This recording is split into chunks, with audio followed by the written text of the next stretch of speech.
Astaghfirullah. Assalamualaikum warahmatullahi wabarakatuh. Alhamdulillah wassalatu wassalamu ala rasulillah wa ala alihi wa sahbihi wa mawalah wa la hawla wa la quwata illa billahi wa ba'du. Alhamdulillah, di pagi menjelang siang ini kita bisa duduk untuk bertalabul ilmi kembali di Ahad pagi ini, dan tak lupa salawat dan juga salam kita hadiahkan kepada Rasul kita Nabi besar Muhammad sallallahu alaihi wa ala alihi wasallam. Tema di pagi hari ini kita akan membahas soal as-sa'adatu al-hakikiyatu, kebahagiaan yang hakikat. Ma'asyiral muslimat yang dimuliakan Allah Subhanahu wa taala, di dalam surah An-Nahl ayat 97 Allah Subhanahu wa taala berfirman, "Man 'amila salihan min dzakarin aw untha wa huwa mu'minun falanuhyiyannahu hayatan thayyibah wa lanajziyannahum ajrahum bi ahsani ma kanu ya'malun." Barang siapa yang melakukan amal yang saleh, baik dia laki-laki ataupun perempuan, dan dia seorang yang beriman, maka kami akan berikan kehidupan kepadanya dengan kehidupan yang baik di dunia, dan kami akan balas mereka dengan balasan yang jauh lebih baik lagi terhadap apa yang mereka telah kerjakan. Ayat ini dijadikan dasar oleh para ulama tentang hakikat mencari kebahagiaan bagi seorang manusia. Bahwa Allah Subhanahu wa taala mengatakan, "Man 'amila salihan", barang siapa yang beramal saleh, baik dia laki-laki ataupun perempuan, dan dia beriman, maka kami akan berikan kehidupan yang baik, maksudnya kebahagiaan di dunia dan juga kebahagiaan di akhirat dengan dilipat gandakan balasannya. Ulama mengatakan bahwa kebahagiaan itu ada di tiga perkara. Kebahagiaan itu ada di tiga perkara. Pertama, rahatul bali. Yang kedua, al-qana'atu. Dan yang ketiga, ta'atullahi azza wa jalla. Yang pertama, rahatul bal. Rahatul bal itu artinya menenangkan pikiran.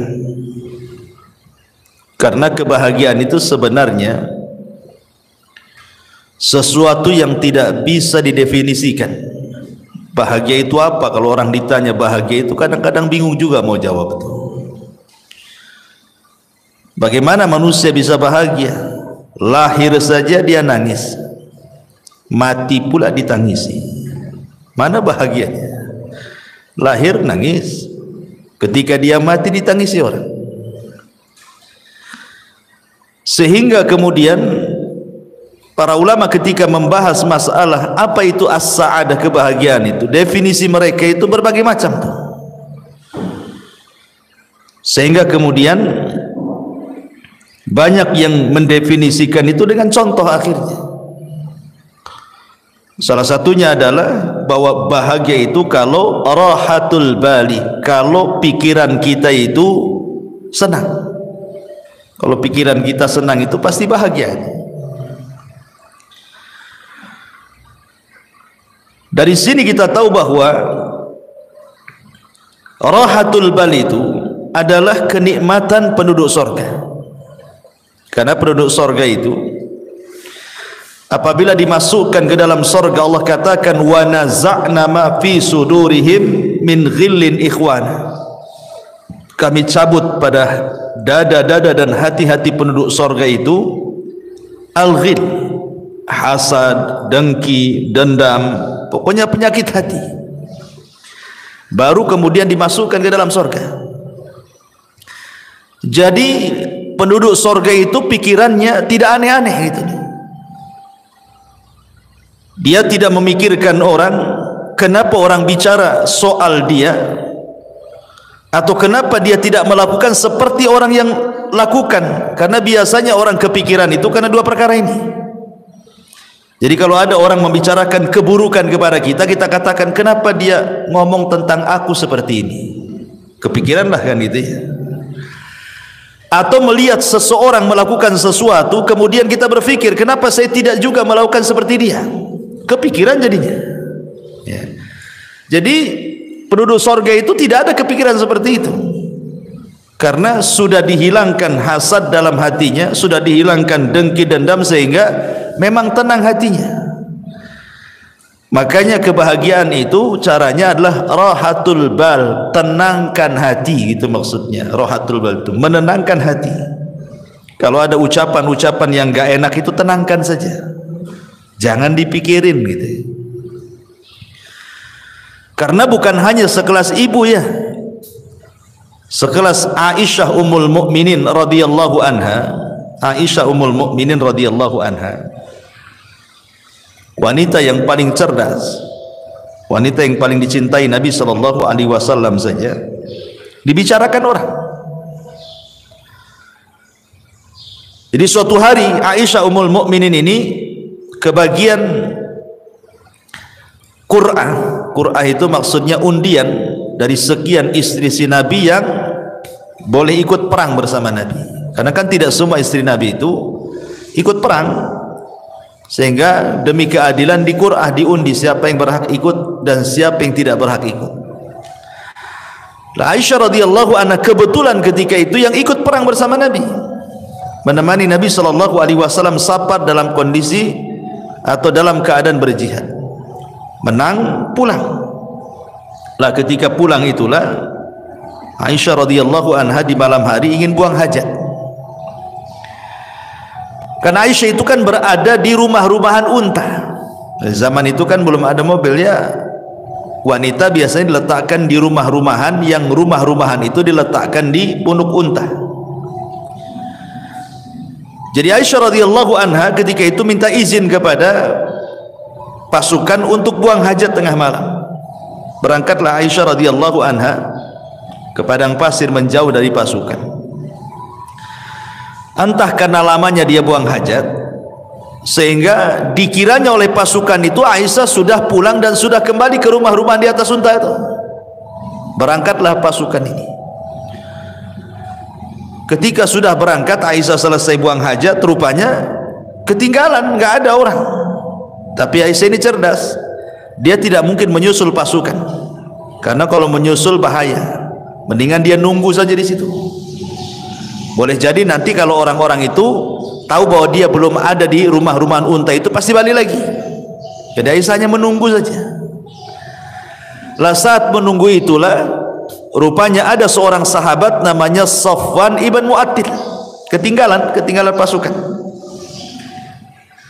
Ketika Safwan ibn Mu'attil ini melihat Ummul Mukminin Aisyah radhiyallahu anha, kaget dia. Kenapa kok Aisyah ada di situ? Akhirnya kemudian tidak banyak bicara. Aisyah radhiyallahu anha suruh naik di atas tunggangan unta yang dibawa Safwan. Dia pun berjalan membawa pelananya sampai ke pasukan. Maka lewatlah ketika itu di hadapan seorang tokoh munafik namanya Abdullah ibn Ubay ibn Salul ibn Sabah. Maka ketika itulah kemudian diisukan Aisyah radhiyallahu anha selingkuh dengan Safwan ibn Mu'attil. Dan dalam sekejap saja berita itu menyebar di kota Madinah bahwa Aisyah berzina dengan Safwan, Aisyah berzina dengan Safwan. Bayangkan qadarullah ketika itu Aisyah radhiyallahu anha sakit karena memang safar jauh, terlampau lama dalam peperangan sehingga jatuh sakit Aisyah. Ketika sakit, dia tidak tahu berita tentang dia di luar sana. Karena dia di dalam rumah terus kan sakit. Tidak tahu kalau di luar itu dia sedang difitnah bahwa dia selingkuh dengan Safwan ibn Mu'attil. Sementara Nabi SAW terus menunggu wahyu. Kok enggak turun-turun wahyu ini? Maksudnya kalau memang Aisyah itu berzina, kasih tahu. Maksudnya turun wahyu gitu ya. Atau kalau dia tidak berzina, ya tolong kasih tahu juga lah kan gitu. Turun wahyu juga gitu. Tapi selama sebulan itu tidak turun-turun wahyu itu. Sesak dada Nabi. Akhirnya kemudian Nabi SAW datang ke tempat Aisyah radhiyallahu anha. Bayangkan 1 bulan Rasul tidak mau menemui Aisyah. Tapi memang harus ditanyakan karena masalahnya tidak ada wahyu. Ketika kemudian sampai di rumah Aisyah, di situ ada Abu Bakar dan juga ada istrinya dan juga ada Aisyah radhiyallahu anha. Rasul belak-belakan mengatakan, wahai Aisyah, kalau engkau jujur, maksudnya kalau memang engkau melakukannya, tinggal bertobat gitu ya. Nanti Allah Subhanahu wa taala akan mengampuni dosamu. Tapi kalau engkau tidak melakukannya, pasti nanti turun wahyu dari 7 lapis langit sana bahwa engkau tidak akan melakukannya dan engkau tidak pernah melakukannya dan dustalah perkataan orang-orang itu. Akhirnya kemudian sesaat setelahnya turun wahyu surah An-Nur 1-9 bahwa Aisyah Ummul Mukminin radhiyallahu anha berlepas diri dari tuduhan perzinahan atau perselingkuhan dia dengan Safwan ibn Mu'attil. Dari sini kita tahu bahwa sekelas Aisyah radhiyallahu anha saja dibicarakan manusia. Ya. Atau Maryam bintu Imran, sama juga Maryam juga. Maryam itu kan wanita suci, Bu. Dia tidak pernah keluar dari mihrabnya. Sampai-sampai Allah Subhanahu wa taala menjelaskan bagaimana Maryam ini kehidupannya hanya ruku sujud saja, enggak pernah kerja lain. Jadi di mihrabnya itu ibadah saja. Jadi suatu hari Maryam ini keluar buang hajat. Lah ketika buang hajat itulah rupanya Allah Subhanahu wa taala mengutus Jibril untuk menghabar gembirakan bahwa Maryam akan punya keturunan. Akhirnya kemudian dicegatlah oleh malaikat Jibril dalam bentuk manusia, fatamatsala lahu basharan sawiyya. Maka Jibril datang dalam bentuk pemuda tampan. Kemudian memberitahu kepada Maryam bahwa Allah telah menghabar gembirakan engkau akan memiliki keturunan. Maryam bingung, bagaimana tidak? Aku ini seorang gadis, tidak punya suami. Tidak ada wanita laki-laki yang menyentuhku. Lalu apa nanti kata manusia? Maryam punya anak, enggak ada suami, enggak ada laki-laki yang menyentuhnya.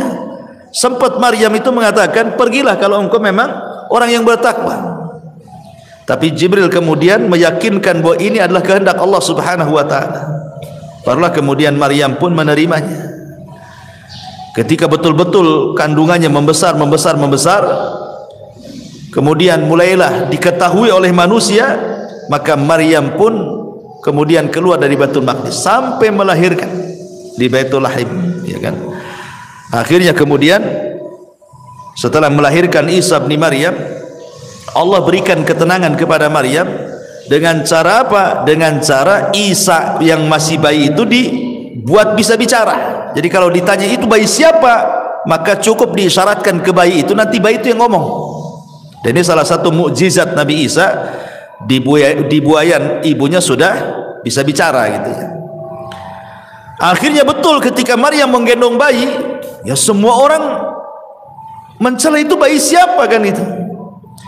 Makanya orang-orang Yahudi sampai hari ini, bukan hanya Yahudi zaman tempo dulu saja, sampai hari ini orang Yahudi itu mereka menganggap Maryam itu wanita pezina dan Isa itu anak zina. Makanya orang-orang Nasrani mengkafirkan orang Yahudi karena melampaunya orang Yahudi mencela Isa dan juga ibundanya Maryam bintu Imran. Dikafirkan sama orang Nasrani Yahudi itu karena menghina kenabiannya. Ya. Dari sini menunjukkan bahwa kalau sekelas Aisyah radhiyallahu anha, sekelas Maryam saja tidak lepas daripada pembicaraan manusia, apalagi ibu-ibu. Makanya pentingnya rahatul bal di sini, menenangkan hati, karena sehebat apapun manusia itu pasti dibicarakan orang. Maka rahatul bal itu penting. Ya, jangan pedulikan ucapan manusia, tenangkan gitu maksudnya. Rahatul bali. Kemudian yang kedua, wal qanaatu, dan qanaah. Qanaah itu artinya rela dan redha dengan pemberian Allah Subhanahu wa taala. Rela dan redha dengan pemberian Allah Subhanahu wa taala. Karena ini yang menjadikan orang itu lebih tenang hidupnya. Jadi kalau orang itu rela, redha, apapun yang diberikan Allah pasti akan tenang. Makanya ada seorang syekh mengatakan, kalau Anda ingin tenang, lakukan 5 perkara. Kalau Anda ingin tenang, lakukan 5 perkara. Yang pertama, nikmati yang ada. Jangan pernah memikirkan yang tidak ada. Nikmati yang ada, jangan memikirkan yang tidak ada. Ibu umpamanya punya rumahnya kecil gitu ya. Kalau hujan bocor umpamanya, sempit, itu yang ada. Jangan terpikir kapan saya punya gedung, gitu maksudnya. Nanti stres, Bu. Jadi yang ada saja itu nikmati. Memang kalau memang tidur di atas tikar, nikmatilah, daripada menghayal tidur di atas spring bed, tapi kan hayalan itu. Enggak stres hidupnya kayak gitu tuh.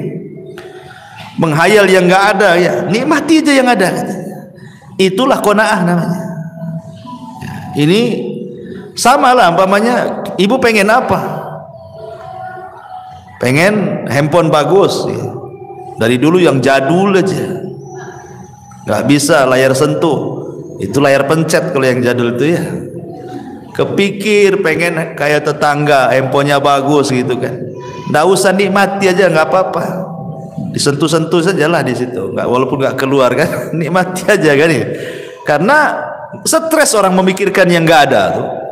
Ini yang pertama. Yang kedua, berpikir positif, jangan pernah berpikir negatif. Artinya pikirkan kelebihan, jangan memikirkan kekurangan. Kelebihan pada diri ibu itu apa coba? Kelebihannya apa? Sebab kalau orang selalu memikir kekurangan, stres, itu nggak qanaah tuh. Pikirkan kelebihan, jangan pikir kekurangan. Berpikir positif, jangan selalu berpikir negatif. Kemudian yang ketiga, jangan suka membanding-bandingkan.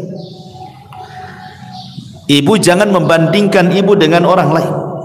Itu tidak qanaah namanya. Ya. Artinya bahwa kalau seandainya Allah Subhanahu wa taala sudah takdirkan memang ibu seperti itu, anggaplah secara ekonomi, memang suami kerjanya ya apalah, supir taksi, ojek online, GoFood atau apalah istilahnya kan. Sementara tetangga ini kok ngantor, enak, mobilnya bagus gitu ya. Jangan pernah dibanding-bandingkan, baik ibu dengan istri dia atau suami ibu dengan suami dia.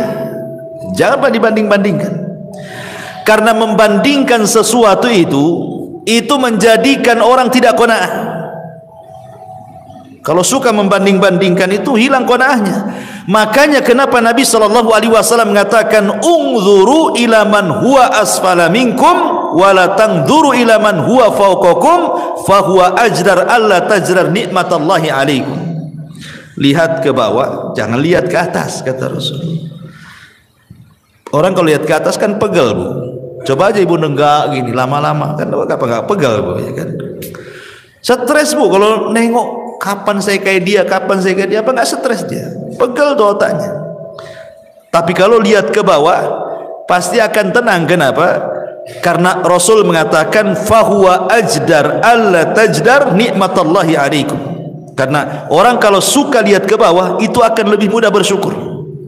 Oh, aku ini masih lebih baik dibandingkan si anu gitu ya. Alhamdulillah gitu. Tapi sekali lagi catatannya, ini kalau bicara soal urusan dunia. Ya, kaedah melihat ke bawah, jangan melihat ke atas ini dalam bab urusan dunia. Jangan masuk dalam urusan agama. Sebab kalau urusan agama kaedahnya terbalik. Lihat ke atas, jangan lihat ke bawah. Ya. Pamannya tetangga sholat 5 waktu. Jangan ibu melihat kepada sholat yang 1 waktu. Anda apa-apalah saya sholat 2 waktu, ini sih 1 waktu aja kan itu. Bukan begitu kan. Tapi lihat ke yang 5 waktu, kapan seperti dia gitu maksudnya. Ada tetangga kawan hafal juz 30 gitu. Sebelahnya pula pamannya cuma 3 kul saja. Ibu masih mending dengan wadduha. Alhamdulillah saya masih hafal wadduha, tambah 3 kul masih lebih baik daripada dia. Maksudnya jangan melihat ke bawah, tapi lihat kapan saya bisa kayak dia, hafal juga juz 30 gitu maksudnya. Itu kalau soal urusan agama ya. Jangan melihat ke bawah, lihat ke atas. Tapi kalau urusan dunia jangan pernah menatap ke atas. Capek ya, stres nantinya. Hilang qanaahnya. Itu hilang qanaah itu karena suka melihat ke atas, tidak melihat ke bawah. Kemudian yang keempat, kata para ulama, sibukkan dengan perkara-perkara masa depan. Jangan memikirkan sesuatu yang sudah berlalu. Makanya sering saya katakan, banyak orang itu kadang-kadang belum move on-nya, istilahnya.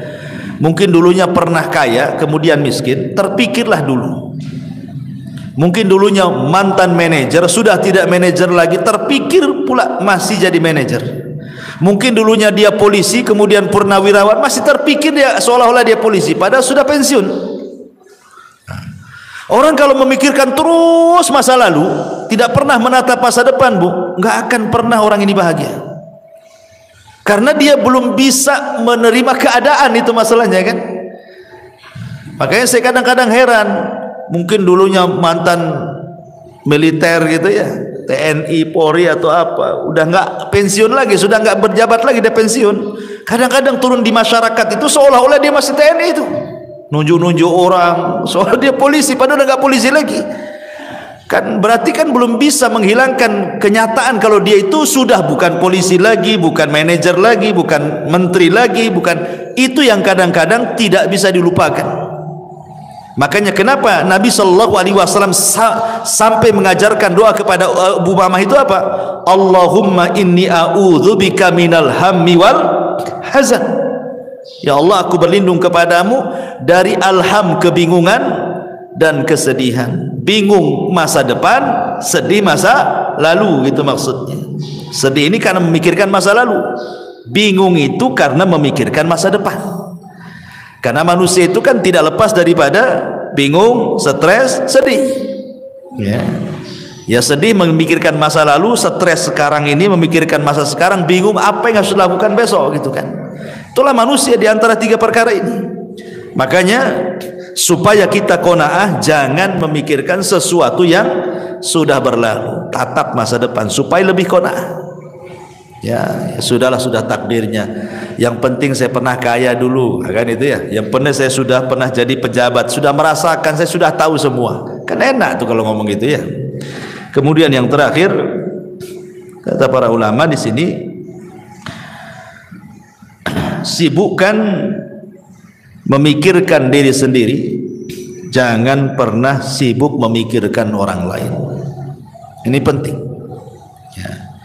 Sibukkan saja. Nggak usah ibu mikir ini menteri keuangan nih, nggak usah. Apa yang ibu mikir menteri keuangan pula? Ya, ibu mikir keuangan sendiri saja lah. Kok mikir pula menteri keuangan, menteri ini, pusing ya. Makanya itu kalau banyak nonton YouTube berita ini kan, akhirnya pusing tuh. Sudahlah, mikir diri sendiri saja, nggak usah mikir-mikir menteri ini menteri itu, itu korupsi, stres Bu. Ya, mikir sendiri. diri sendiri itu bagaimana supaya lebih berkembang lagi, lebih manfaat lagi. Gak usah mikir-mikir orang. Karena ini kalau orang terus mikir terus orang, ganggu urusan orang, sementara dia lupa bahwa dirinya juga banyak kekurangan itu ya, itu tidak qanaah orang itu. Makanya ini penting ya. Ini yang kedua, kalau ingin bahagia terapkan yang kedua, al-qanaah. Ya, pertama rohatul bal, tenangkan hati. Yang kedua qanaah, redha dengan pemberian Allah Subhanahu wa taala. Kemudian yang ketiga juga taatullahi azza wajalla. Berusaha untuk mentaati Allah Subhanahu wa taala. Orang yang paling bahagia itu, Bu, adalah orang yang paling dekat dengan Allah. Saya contohkan. Ketika Nabi sallallahu alaihi wasallam berada di puncak kesedihan, Rasul itu pernah mengalami puncak-puncaknya kesedihan yang disebut dengan amul hazni. Jadi tahunnya saja sampai disebut tahun kesedihan. Saking sedihnya sekali Nabi itu sampai tahunnya disebut amul hazni. Bayangkan, di tahun yang sama Abu Thalib meninggal dunia. Kemudian setelah Abu Thalib meninggal dunia, disusul istri tercintanya Khadijah bintu Khuwailid. Kemudian belum selesai Khadijah meninggal, datang pula 8 kabilah Quraisy mengancam Nabi, kalau sampai melakukan dakwah, melanjutkan dakwanya akan dibunuh. Akhirnya Nabi SAW ke Taif. Sampai di Taif dilempari batu lagi. Itu memang momen-momen tersedih bagi Nabi SAW. Tapi Nabi SAW berusaha untuk berdoa kepada Allah dan mengatakan, illam takun alayya sakhatun fala ubali. Kalau ini bukan dalam bentuk azabmu kepadaku ya Rabb, aku tidak peduli. Maka Allah Subhanahu wa taala ingin membuat Nabi SAW melupakan segalanya. Bagaimana kesedihan kepada pamannya Abu Thalib, istri tercintanya Khadijah, ancaman orang-orang Quraisy, sempitnya dakwah, Allah ingin hilangkan dan jadikan kebahagiaan. Apa yang dilakukan Allah? Allah buat Nabi SAW naik ke langit. Kemana? Ke Sidratil Muntaha. Untuk apa? Untuk melupakan segalanya. Artinya Nabi ingin didekatkan kepada Allah. Ya kan, semakin tinggi kan semakin dekat, karena Allah kan berada di atas ketinggian. Ketika Nabi SAW dalam kondisi sulit sesulit apapun, Allah berikan secercah kebahagiaan dengan cara didekatkan dia kepadanya. Maka terjadilah peristiwa dalam sejarah yang disebut dengan Isra dan juga Mi'raj. Untuk apa? Membahagiakan Nabi supaya tidak sedih lagi, didekatkan kepada Allah sampai di Sidratil Muntaha. Kemudian disyariatkan satu ibadah yang dengan ibadah itu membawa kebahagiaan. Salat. Salat itulah ibadah yang membawa kebahagiaan. Kenapa? Karena disyariatkan di langit. Salat itu di dekat Allah Subhanahu wa taala. Makanya dalam salat itu ada satu gerakan yang menunjukkan penghambaan diri seorang hamba kepada Allah. Apa itu? Sujud. Wajah ini, kalau ibu anggota badan ibu dari atas kepala sampai kaki, yang paling mulia itu wajah.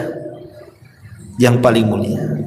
Makanya kalau ditampar wajah orang itu, maka akan berbekas sakit hatinya. Beda kalau dipukul paha, dipukul apa kan, nggak berbekas. Tapi kalau udah wajah diludahi, ditampar, itu kan sakit hati luar biasa. Kenapa? Karena memang dari semua anggota badan yang paling mulia itu adalah wajah. Ya. Sementara tanah itu ada sesuatu yang sangat hina kan gitu, karena diinjak manusia. Tanah yang bumi yang kita injak itu kan rendah karena diinjak kaki. Ketika ibu kemudian meletakkan sesuatu yang sangat mulia, diletakkan di sesuatu yang sangat rendah, itu menunjukkan apa? Penghambaan namanya. Ya kan? Wajah ini mulia, tanah ini hina karena diinjak kan. Jadi ibu meletakkan sesuatu yang mulia kepada sesuatu yang hina hanya untuk menghambakan diri kepada Allah. Makanya disitulah Allah Subhanahu wa taala akan hubungkan tali dia dengan hambanya saat sujud itulah. Makanya solat disebut solat karena silatun bainal abdi wa rabbih. Dia adalah penyambung tali antara hamba dengan Allah. Makanya kalau orang solat, maknanya dia sedang mendekatkan diri kepada dalam sujudnya. Ketika itulah kebahagiaan Allah turunkan. Dalam kondisi apapun Rasul itu kalau ada masalah yang tidak bisa keluar dari sebuah masalah, pasti Rasul akan solat. Rasul itu kalau ada masalah pasti sholat. Sebagaimana Aisyah radhiyallahu anha mengatakan, "Kana an-nabiy sallallahu alaihi wasallam idza hajabahu al-amr fazi'a ila shalah." Rasul itu kalau datang perkara yang sangat menyulitkan bagi kehidupannya, bersegera dia sholat. Karena dia tahu bahwa sholatlah yang akan mengurai permasalahan. Sebagaimana yang pernah saya ceritakan kepada ibu-ibu kan, ada seseorang ibu itu yang minta fatwa kepada seorang syekh. Ya syekh, saya punya anak ini hidupnya nggak pernah bahagia dari kecil sampai dia dewasa. Ya. Setelah dia dewasa masuk ke pekerjaan, asik masalah saja pekerjaannya, keluar masuk pekerjaan. Kemudian soal perjodohan pun sama, sampai sekarang pun dia tidak dapat jodohnya. Kemudian masalah kesehatan pun sama. Sekarang anak saya ini stroke. Ya. Sudah masalah ekonomi masalah, masalah jodoh masalah, masalah kesehatan pula masalah. Jadi kata ibunya itu seolah-olah anak saya itu dari kecil sampai sekarang nih tidak pernah tersentuh dengan kebahagiaan. Apakah anak saya tersihir wahai syekh? Itu pertanyaan ibu ini. Jangan-jangan anak saya tersihir wahai syekh. Bisa enggak kau meruqyah anak saya katanya. Tapi syekh ini mengatakan, pertanyaan satu saja, apakah anakmu sholat? Itu pertanyaan saya. Saya tidak mengatakan nanti saya ruqyah coba mungkin ada jinnya gitu. Tidak, yang ditanyakan pertama kali, apakah putramu sholat? Maka ibunya mengatakan, tidak ya syekh, putraku tidak pernah sholat. Apakah dia seorang muslim? Ya, dia seorang muslim. Artinya kenapa dia nanya seorang muslim? Kalau orang kafir kan tidak perlu ditanya sholat kan itu ya. Apakah dia seorang muslim? Ya, dia seorang muslim. Kenapa dia tidak sholat? Wallahu a'lam. Maka syekh mengatakan, jangan-jangan kesulitan hidup dia sejak kecil sampai dia terbaring stroke itu bukan karena apa-apa, karena dia tidak sholat. Itu jawabannya. Jadi apa yang harus aku ruqyah katanya. Kemudian syekh membentangkan sedikit soal sholat. Dia jelaskan sama ibu ini, begini ya bu ya, sholat itu adalah penghubung kita dengan Allah. Jadi kalau kita sholat itu kita sedang menghubungkan tali kita dengan Allah Azza wa Jalla. Sekiranya tali yang kita hubungkan dengan Allah itu putus, maka putuslah hubungan kita dengan Allah.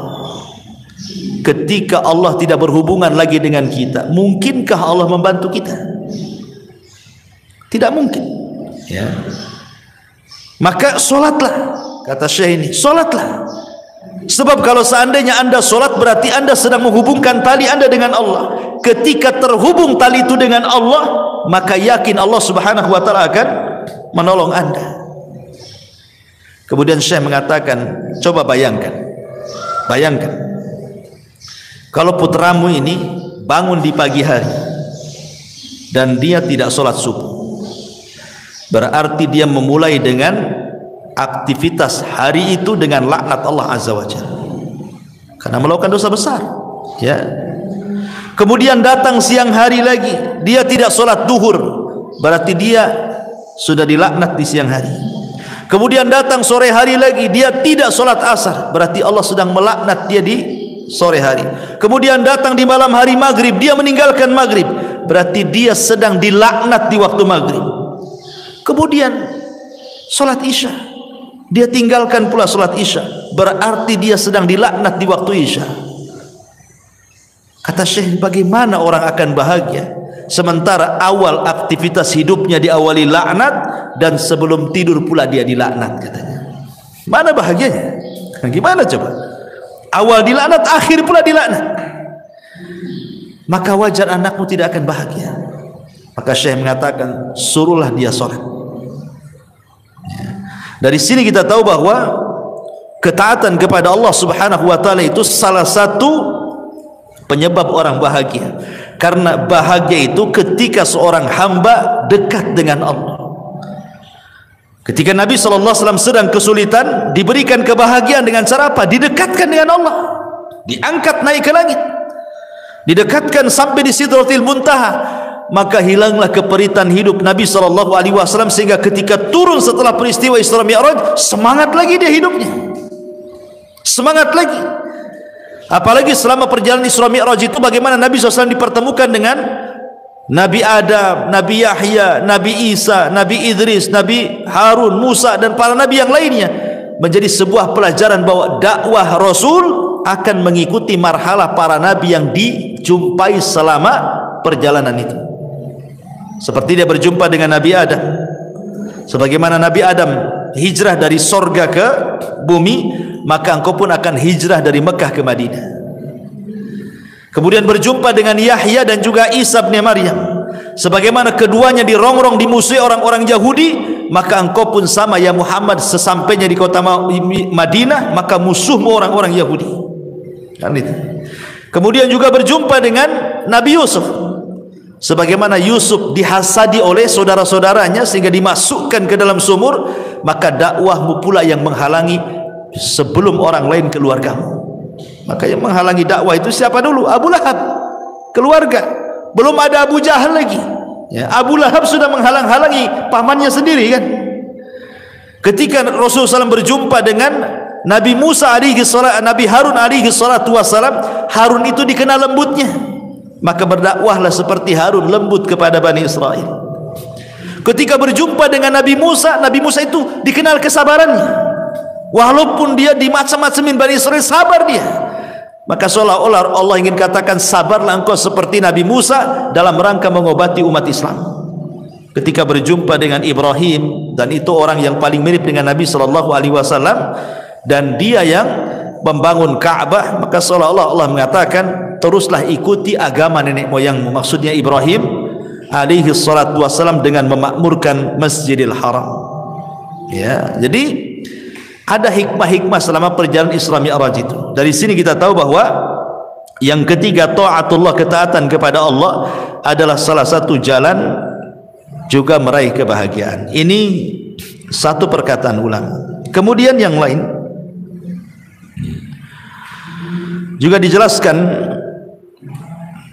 oleh Imam Ibnul Qayyim rahimahullahu taala.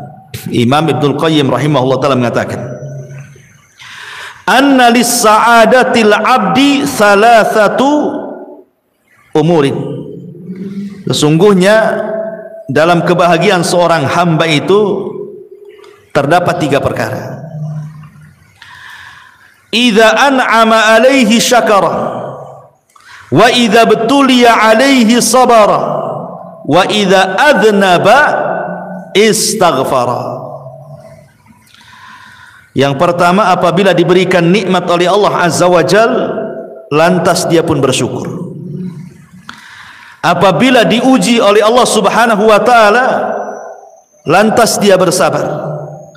Dan apabila dia melakukan dosa, dia pun berusaha untuk melakukan istighfar. Melakukan istighfar, meminta ampun kepada Allah Subhanahu wa taala. Ma'asyiral muslimat yang dimuliakan Allah Subhanahu wa taala. Di sini Imam Ibnul Qayyim rahimahullahu taala memberikan konsep 3 kebahagiaan. Kalau tadi kan konsep 3 kebahagiaan, pertama berusaha menenangkan pikiran, jangan memikirkan banyak hal, hilangkan hasad, hilangkan dengki macam-macam ya.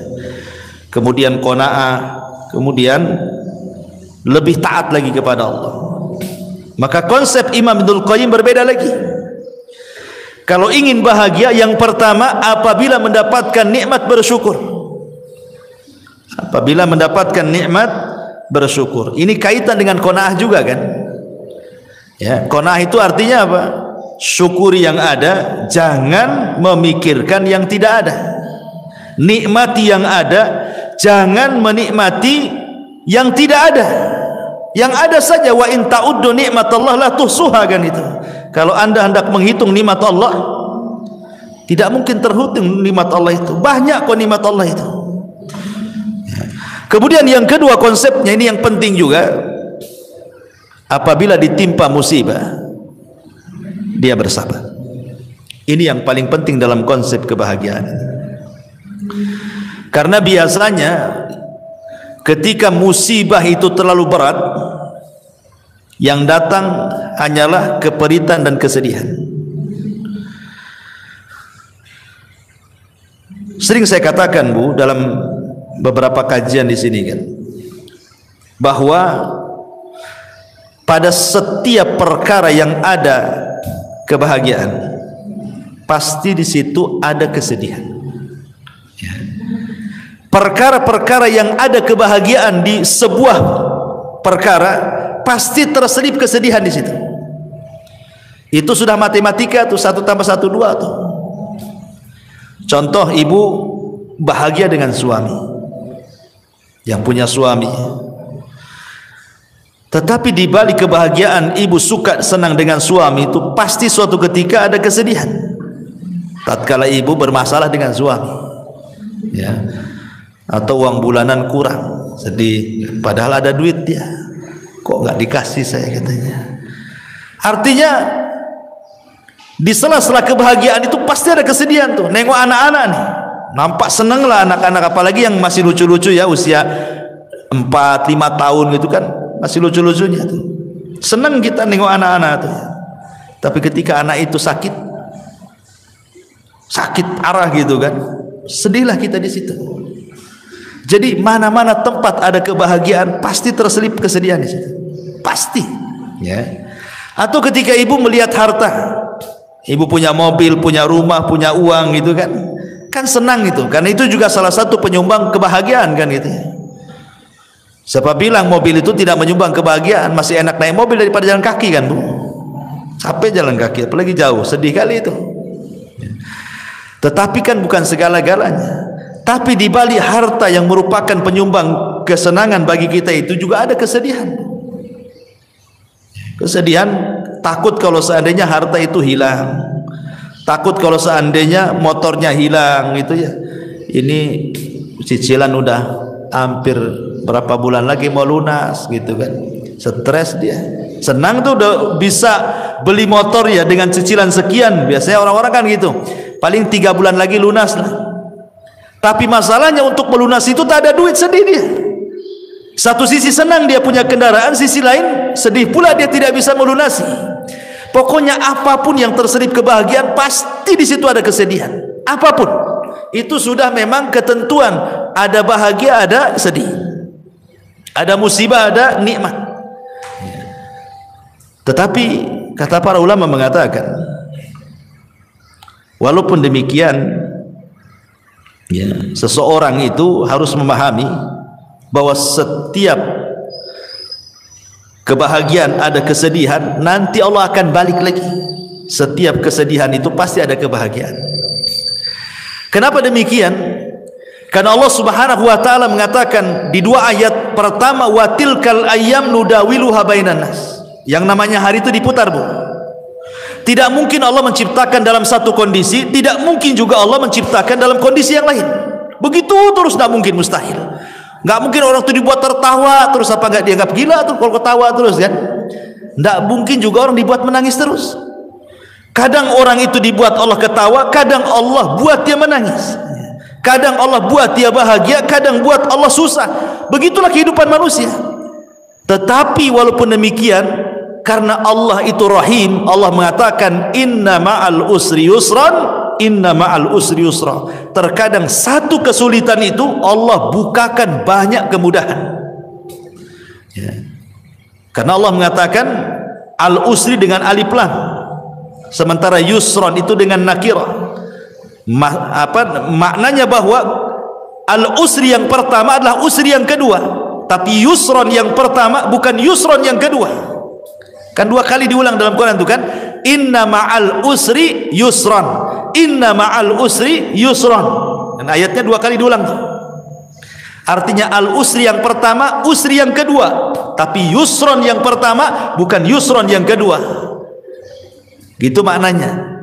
ketika al-usri yang pertama adalah usri yang kedua, yusron yang pertama bukan yusron yang kedua, maknanya satu kesulitan bisa mendatangkan banyak-banyak kemudahan gitu maksudnya. Bukan satu kesulitan datang satu kemudahan, tidak. Satu kesulitan bisa saja 2, 3, 4, 5, 10 kemudahan. Karena rahimnya Allah Azza wa Jalla. Dari sini ada kaedah, Bu. Belum tentu ketika Allah menutup satu pintu, kemudian pintu-pintu yang lain Allah tutup. Bahkan terbalik. Terkadang satu pintu Allah tutup, pintu banyak Allah buka. Makanya ada sebuah kaedah yang disebutkan para ulama, man taraka syai'an lillahi awadallahu khairan minhu. Barang siapa yang meninggalkan sesuatu karena Allah, boleh jadi Allah akan berikan sesuatu yang jauh lebih baik dibandingkan yang ia tinggalkan. Contoh namanya orang dipecat dari perusahaan, sedih dipecat dari perusahaan kan? Kalau dia kurang qanaah, kalau dia kurang tawakal, boleh jadi dia suudzon. Ya. Mungkin Tuhan PT dengan Tuhan di luar PT mungkin berbeda gitu. Ya. Dia pikir Tuhan ada di PT saja, di luar PT tak ada Tuhan, sehingga akhirnya kayak kiamat tuh, dikeluarkan di PHK itu kayak kiamat. Nanti makan apa, nanti ini itu kan gitu ya. Itu kalau kurang tawakal tuh. Tapi kalau dia kemudian berpikir lagi bahwa boleh jadi ini adalah keputusan Allah terbaik, mungkin Allah sengaja buat aku keluar dari PT untuk ada pekerjaan yang jauh lebih baik lagi dibandingkan pekerjaan ini, gitu maksudnya. Sengaja kita dibuat dikeluarkan supaya mengambil sesuatu yang lebih baik lagi. Sebab kalau kita tidak keluar dari sini, belum tentu kita dapat jalan lagi. Kalau kita berpikirnya positif seperti ini, bahagia orang hidup tuh. Tapi kalau nggak berpikir ke sini, pikirnya aduh nanti kalau keluar dari PT macam mana saya? Macam mana terus? Ya tidak mungkin dia akan bahagia. Yang ada stres, makin gila dia. Nah, makanya di sini juga penting bahwa dua ayat itu juga sebagai pelipur lara bahwa Allah tidak mungkin menciptakan kita dalam satu kondisi, dan ingat setiap kesulitan itu akan banyak kemudahan. Ma'asyiral muslimat yang dimuliakan Allah Subhanahu wa taala. Ya. Dan itu kita bisa lihat di kisah-kisah orang-orang soleh gitu ya. Seperti tadi kisahnya atau kisah Nabi Ayub alaihi salatu wassalam yang mudah lah yang sering saya ceritakan kan. Bagaimana Nabi Ayub itu diberikan oleh Allah Azza wa Jalla ujian yang tidak pernah orang diuji sehebat Ayub. Tidak ada ceritanya, baik sebelum atau sesudahnya, manusia yang diuji seberat Nabi Ayub. Makanya orang-orang Arab itu kalau ada orang sakit, mereka mengatakan apa? Sabar, seperti sabarnya Ayub katanya. Itu orang Arab ngomong gitu tuh. Padahal tidak mungkin kan orang sesabar Ayub kan? Hanya untuk supaya membesarkan hatinya saja. Mustahil. Nggak ada orang sesabar Ayub, apalagi di zaman sekarang. Ya. Sementara musibah Nabi Ayub alaihi salatu wassalam itu luar biasa bertubi-tubi itu. Mulai daripada kehilangan harta, kemudian disusul kehilangan anak, kemudian disusul dengan banyaknya penyakit, kemudian disusul tidak ada orang yang mendekati, dibicarakan manusia. Sumpah, coba bayangkan. Ibu ini nggak kehilangan harta, ya, harta masih ada, rumah masih ada, ibu sehat, nggak ada penyakit, ya, apalagi anak-anak ada, cuman ibu ini dibicarakan orang saja. Itu sudah sedihnya itu bukan kepalang tuh, pikirannya, padahal hanya dibicarakan orang saja. Ini Ayub ini sudah dibicarakan orang, ditinggalkan orang, hartanya diludeskan, anaknya dimatikan, penyakitnya diparahkan. Makanya tidak ada ujian seberat Ayub. Tetapi walaupun demikian Ayub itu sabar. Sabar, tidak pernah mengeluh sedikit pun. Yang tidak sabar justru istrinya, ya, istrinya yang tidak sabar. Dia ngomong sama Nabi Ayub alaihi salatu wassalam, mungkin bahasa saya ini, bang, berdoalah kepada Allah gitu. Kok ini sudah lama sakit, ya, sudah lama sakit, kau seorang nabi, saya yakin kalau engkau berdoa kepada Allah pasti Allah akan kabulkan doamu. Jadi istri mendorong supaya Ayub berdoa kepada Allah untuk dibalikan nikmatnya. Tapi subhanallah, lihat bagaimana Ayub ini mengajarkan kepada kita syukur ya. Dia mengatakan kepada istrinya, coba pikirkan berapa lama Allah berikan nikmat kepada kita. Berapa lama? Kata istrinya 70 tahun. Kata Ayub, 70 tahun kita di atas kenikmatan.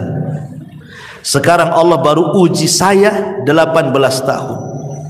Kalau saya harus meminta kepada Allah, ini belum seimbang. Ya. Harusnya kalau seimbang, ya nunggulah nanti setelah penyakitku 70 tahun lagi, baru aku meminta kesembuhan, gitu maksudnya Ayub itu. Ini kita di atas nikmat 70 tahun, diuji 18 tahun, masa kita sudah harus meminta kepada Allah, katanya. Ayub tidak mau. Ya. Tapi ketika kemudian ada dua orang temannya Ayub yang berbincang-bincang soal Ayub dan mengatakan jangan-jangan Ayub itu diberikan penyakit oleh Allah, itu bukan penyakit biasa, itu penyakit kutukan, katanya. Kata kawannya, kok bisa kau bilang penyakit kutukan? Iyalah, kalau bukan kutukan apa namanya? Masa satu cuil penyakit pun tidak ada tanda-tanda kesembuhan, katanya. Kalau bukan kutukan apa namanya?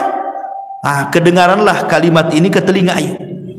Makanya Ayub mengatakan, Rabbi inni massaniya dzur wa anta arhamur rahimin. Ya Rabb, aku tahu engkau yang memberikan madarat ini kepadaku, tapi aku tahu juga bahwa engkau adalah zat yang maha pemberi kasih sayang dari hamba-hambamu penyayang. Maknanya seolah-olah Ayub mengatakan, ya Rabb, aku tahu bahwa engkau yang memberikan madarat ini kepadaku, tapi aku yakin tidaklah engkau memberikan madarat kepadaku kecuali karena sayangmu kepadaku. Itu maksudnya.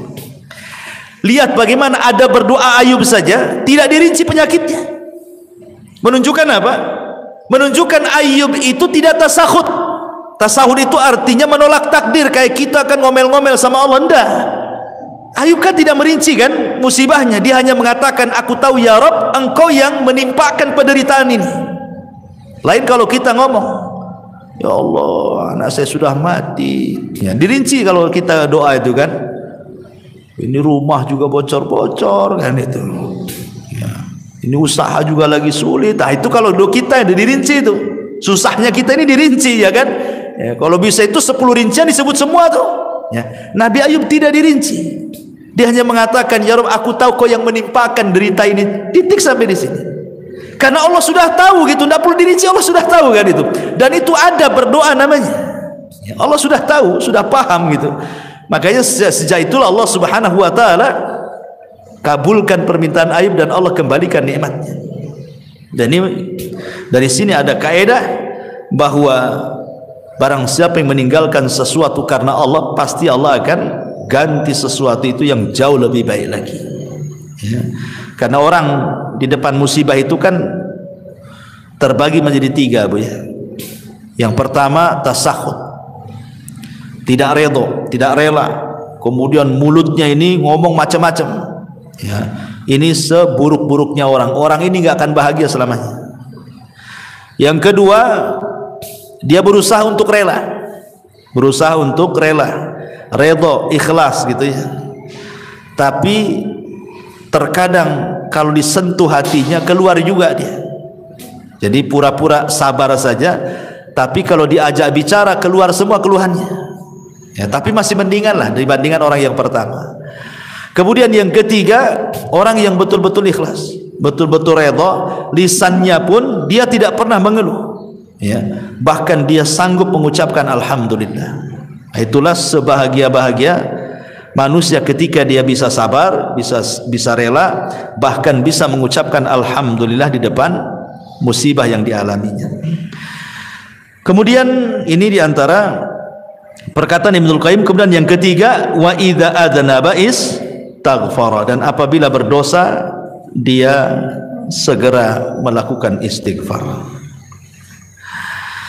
Ma'asyiral muslimat yang dimuliakan Allah Subhanahu wa taala, inilah diantara konsep Imam Ibnul Qayyim ketika bicara soal kebahagiaan. Kemudian yang ketiga, konsepnya Sufyan Ats-Tsauri. Sufyan Ats-Tsauri rahimahullahu taala, dia mengatakan bahwa ma baqili min na'imid dunya illa thalathin.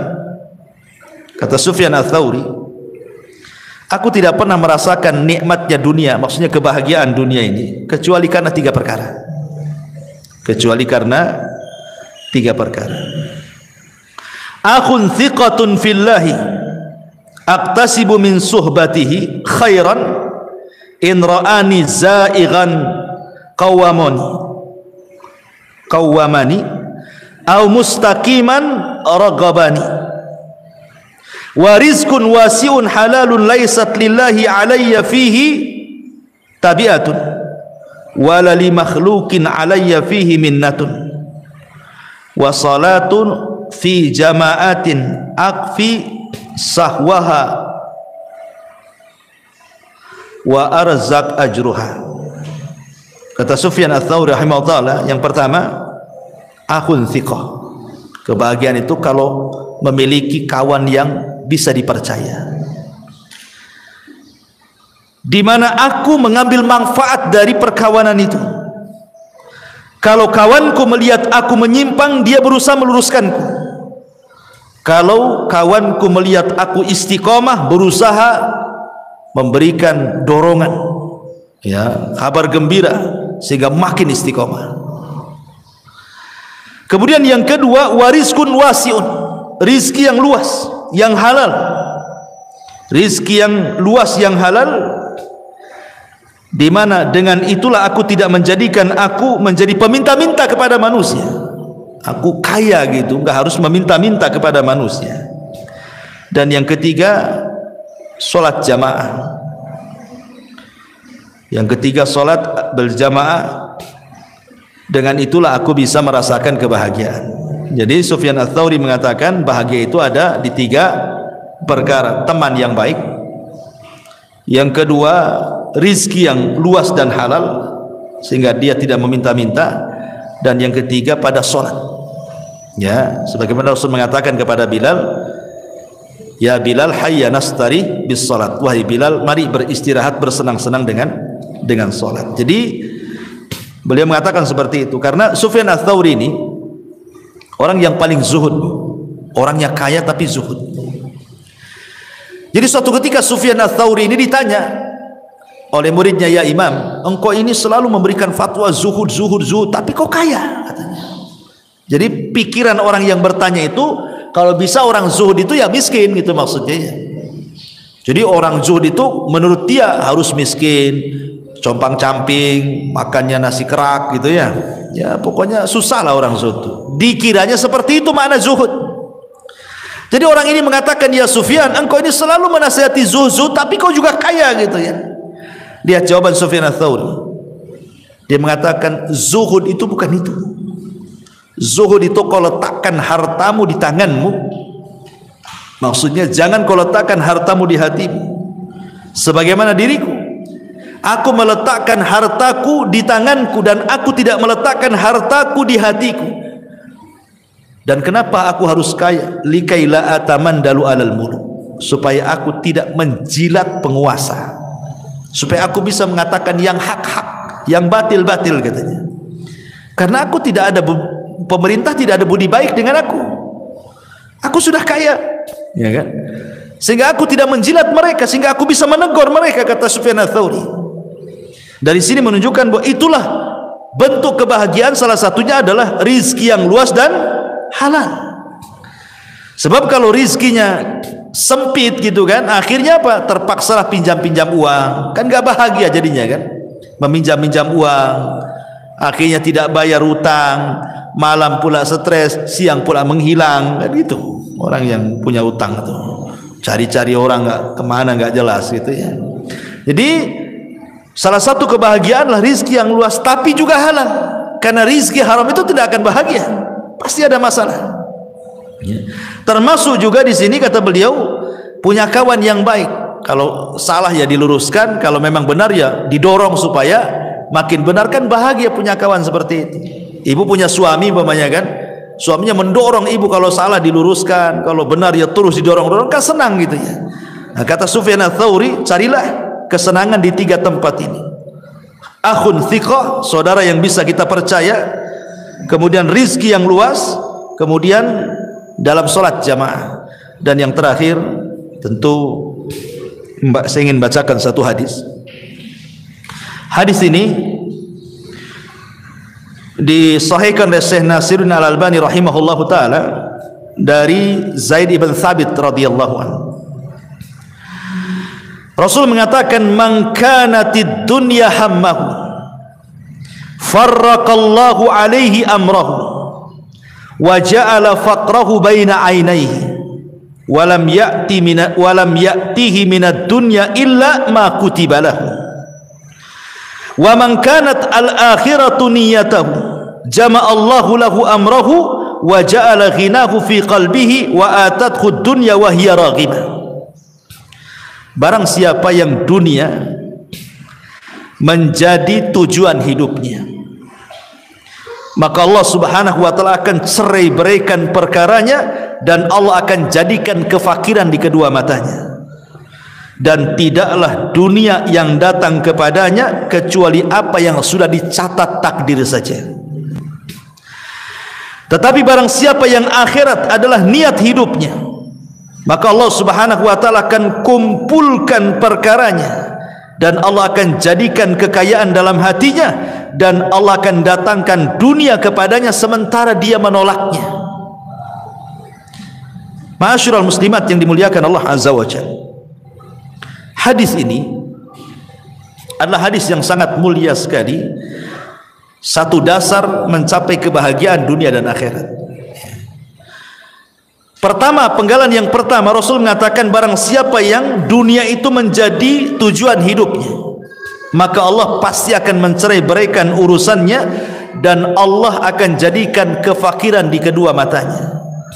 Kemarin kita sudah jelaskan, Bu, ada orang kaya diazab dengan kekayaannya, bahkan seolah-olah lebih miskin dibandingkan orang-orang yang sudah jelas miskin.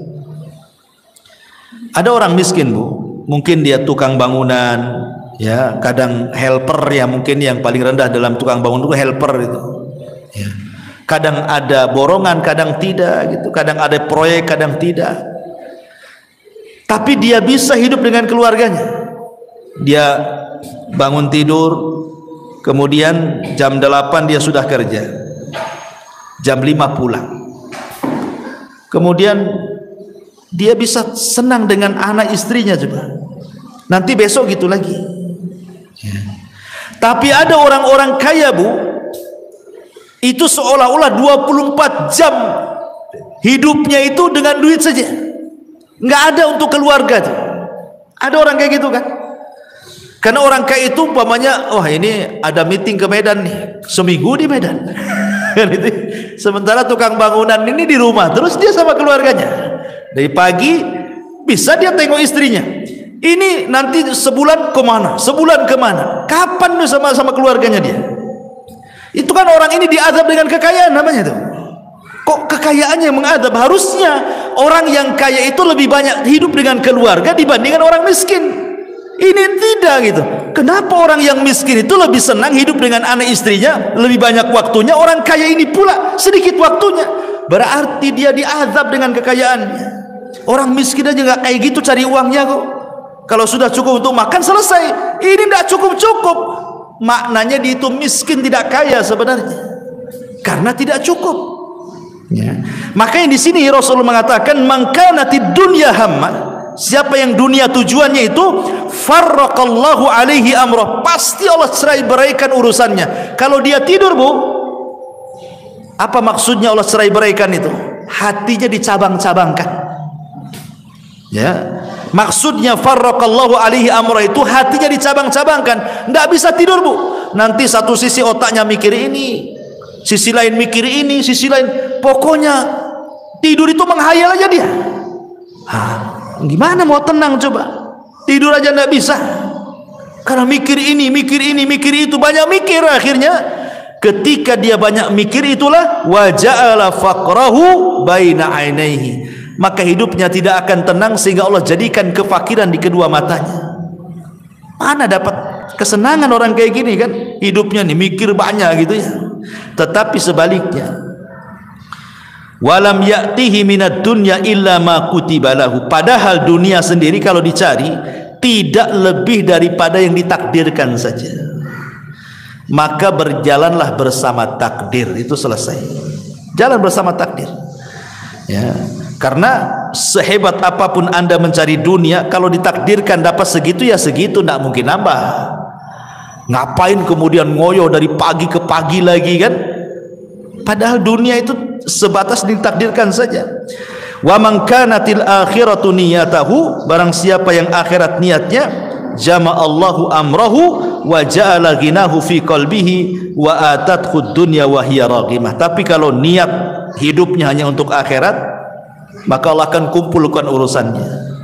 Maksudnya hatinya tidak akan bercerai-berai, itu tidak banyak dipikirkan, ya. Dan Allah jadikan hatinya, kekayaan dalam hatinya, dan dunia akan didatangkan sementara dia menolaknya. Ini diantara kebahagiaan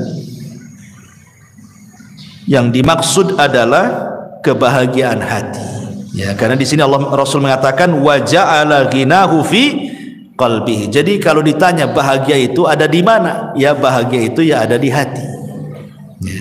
Kalau hatinya lapang, rumah yang sempit jadi lapang, gitu maksudnya. Kalau hatinya sempit, rumah yang lapang jadi sempit. Coba lihat Bu, ibu kan punya suami, yang punya suami kan, kalau ada masalah dengan ibu kan dia nggak kerasan di rumah Bu, pasti lari sana lari sini, nanti datang muring-muring pergi lagi kan gitu. Padahal rumahnya luas Bu, dia masih mendingan ngekos daripada di rumah sama ibu kan, karena lagi sempit hatinya tuh, ya. Coba kalau lagi senang Bu, nggak mau keluar rumah dia, ya. Tapi kalau lagi sumpek, nggak mau balik dia, ya. Itulah menunjukkan bahwa kebahagiaan itu ada di hati. Hati makin lapang berarti semua lapang. Ibu yang kurang cantik saja kalau suami lapang itu dianggap cantik tuh. Ibu yang cantik jelita kalau suami lagi stres kayak setan Bu, nengok ibu tuh. Karena gimana, orang nggak senang, nggak senang. Buat apa cantik pun kayak setan katanya kan. Pokoknya orang nggak senang itu semua jadi jelek kan, tapi orang senang semua jadi indah. Karena memang itulah yang dimaksud di sini, wa ja'ala ghinahu fi qalbi. Allah jadikan kekayaan dalam hatinya. Wallahu a'lam bishawab. Ini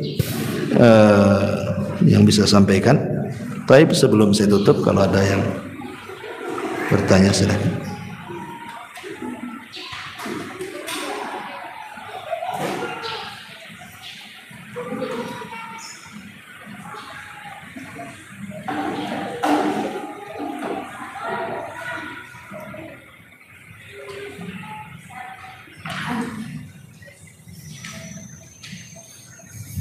Ya.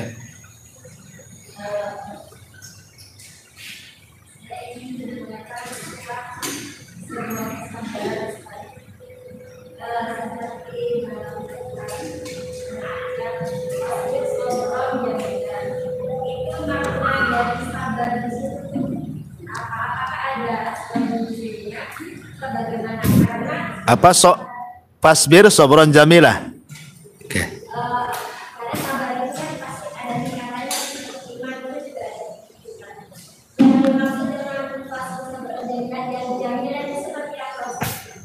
Iya. Aisyah radhiyallahu anha ketika disidangkan oleh Nabi sallallahu alaihi wasallam, ketika kisah tadi yang saya ceritakan ya, difitnah berzina dengan Safwan ibn Mu'attil. Jadi Aisyah radhiyallahu anha itu sedang berada di kasurnya terbaring. Dan ingat Aisyah ketika itu masih kecil. Ya, masih kecil. Maksudnya untuk menghadapi perkara besar itu belum sanggup. Kan dia masih kecil. Ya, Rasul kan sudah tua ya kan. Kemudian di sampingnya ada Abu Bakar dan Ummu Ruman ibunya. Kemudian Nabi SAW bertanya, wahai Aisyah, wa in kunti lamamti bidzambin fastaghfirillah. Aisyah, kalau memang kau melakukannya, maksudnya berzina dengan Safwan ibn Mu'attil, akui saja. Karena kalau tobat pasti Allah terima tobatnya. Tetapi kalau tidak melakukannya, yakin Allah pasti akan membebaskan kamu dari 7 lapis langit sana. Aisyah radhiyallahu anha ini heran, kenapa Nabi SAW memberikan 2 soalan yang salah satunya seolah-olah terpengaruh dengan orang munafik. Kan ini soalan yang sulit dijawab. Ngaku atau tidak? Kan begitu pertanyaannya. Ya. Ngaku atau tidak? Kalau ngaku bertobat, kalau tidak sabar. Ketika Rasul mengatakan kalau engkau melakukannya, ini kan kesannya membenarkan isu-isu orang-orang munafik di luar. Makanya Aisyah radhiyallahu anha tidak bisa menjawab gitu kan. Dikasih dua soalan seperti ini. Aisyah hanya melirik siapa? Abu Bakar, dan mengatakan, ajibi anni ya abi, wahai bapak aku, tolong jawab pertanyaan Nabi. Kata Abu Bakar, apa yang harus ku jawab? Katanya. Abu Bakar menangis. Kemudian Aisyah menengok ibundanya Ummu Ruman, tolong ibuku jawablah pertanyaan Nabi. Ibunya pun tidak bisa menjawab, menangis juga ibunya. Jadi Aisyah radhiyallahu anha ini merasa tidak ada pembelaan di situ. Ya. Bapaknya tidak membela dia, ibunya tidak membela dia gitu. Dia harus menanggung fitnah dari luar. Aisyah radhiyallahu anha langsung mengambil selimut, namanya anak-anak. Dia mengatakan, kalau kalian tidak ada pembelaan kepada aku, katanya, aku hanya teringat dengan doanya bapaknya Yusuf, Yakub. Dia mau ngomong Yakub itu lupa. Ya, kan bapaknya Nabi Yusuf kan Yakub. Lupa dia mau ngomong Yakub itu, sehingga dia mengatakan bapaknya Yusuf. Karena masih muda Aisyah sehingga lupa gitu mau bilang Yakub itu. Kecuali aku teringat dengan perkataan ayahnya Yusuf, maksudnya Yakub. Fasabrun jamil wallahu, dan sabar itu indah, dan Allah akan menyingkap setiap orang-orang yang telah memfitnahku. Di sini ada kalimat apa? Fasabrun jamil. Kata Aisyah radhiyallahu anha, aku hanya teringat ucapan ayahnya Yusuf mengatakan fasabrun jamil wallahu musta'anu ala ma tasifun. Sungguh sabar itu indah. Maknanya apa? Apalagi yang harus dilakukan juga kecuali sabarlah. Ya. Apa yang bisa dilakukan kalau sudah seperti ini? Ya sabar kan gitu ya.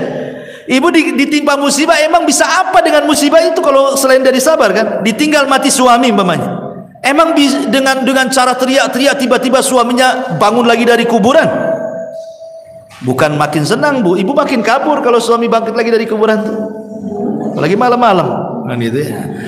Artinya kan tidak bisa dengan cara apapun ya menghadapi musibah, cuma satu, sabar.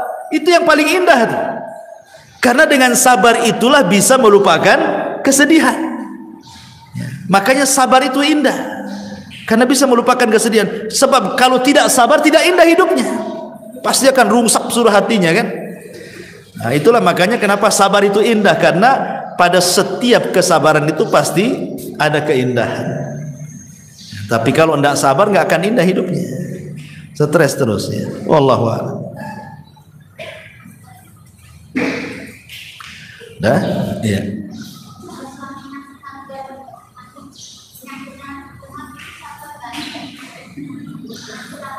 Suaminya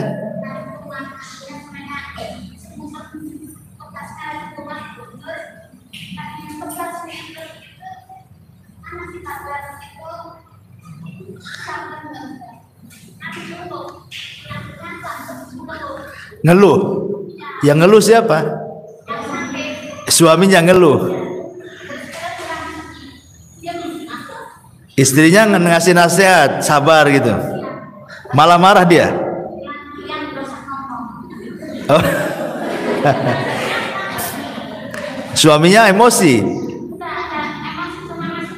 Iya, maksudnya kan suaminya sakit, kemudian ngeluh, istrinya nasihati, sabar bang. Abangnya marah, diam, nggak usah ngomong kan gitu kan? Oh, ibu yang ya janganlah, udah sakit ketipa tangga itu. Udah sakit makin sakit hati dia. Ya ibu kasih semangat ya, kasih semangat ya, nanti sembuh ya, tapi jangan omongan saja ya, diurut ya, apa dipegang, cari apa gitu kan, obat buatkan. Kalau ngomong saja makin cepat mati itu biasanya.